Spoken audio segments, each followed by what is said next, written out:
আপনারা প্রতারক হিসাবে জাতির সামনে নিজেদের নাম রেজিস্ট্রেশন করে নিয়েছেন। আপনারা ধোঁকাবাজ। এই জন্য এই সরকারের অনেককে দেখলে এখন জুলাই যুদ্ধের আওয়াজ তোলে ভুয়া ভুয়া।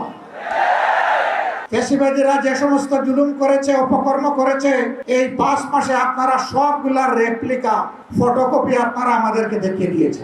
এক সন্তানকে মা তার সন্তান হিসেবে ধারণ করে আরেকজনকে অগ্রাহ্য করে এমন কোন মাকে দুনিয়া খুঁজে পাওয়া যাবে? তাহলে এখন যারা ক্ষমতায় আছেন তারা এই আচরণ করছেন কেন? এটা জাতির সাথে সুস্পষ্টভাবে প্রতারণা, এবং তারা সংসদে দাঁড়িয়ে এটা স্বীকার করে নিয়েছেন। স্বীকার করে নেওয়ার জন্য ধন্যবাদ। মনে রাখবেন, এই স্বীকারোক্তির মাধ্যমে আপনারা প্রতারক হিসাবে জাতির সামনে নিজেদের নাম রেজিস্ট্রেশন করে নিয়েছেন। আপনারা ধোঁকাবাজ। এই জন্য এই সরকারের অনেককে দেখলে এখন জুলাই যুদ্ধের আওয়াজ তোলে ভুয়া ভুয়া।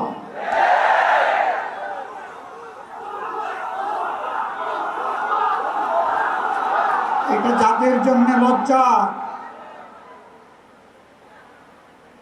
ফ্যাসিবাদী আমলে আপনারা মজলুম ছিলেন। ফ্যাসিবাদীরা যে সমস্ত জুলুম করেছে, অপকর্ম করেছে, এই 5 মাসে আপনারা সবগুলার রেপ্লিকা ফটোকপি আপনারা আমাদেরকে দেখিয়ে দিয়েছেন।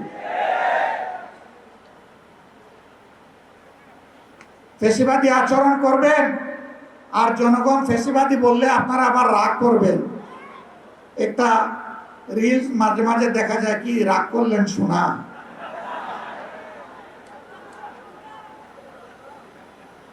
ফ্যাসিবাদী আচরণ ছেড়ে দেন, জনগণ ফুলের মালা দিয়ে আপনাদেরকে বরণ করবে, দেশ গড়ার কাজে সাহায্য করবে। এ দেশ আমাদের সকলের, দেশকে আমরা ভালোবাসি, কিন্তু আল্লাহর কসম খেয়ে বলছি, বাংলার জমিনে কোনো ফ্যাসিবাদকে আমরা সহ্য করব না।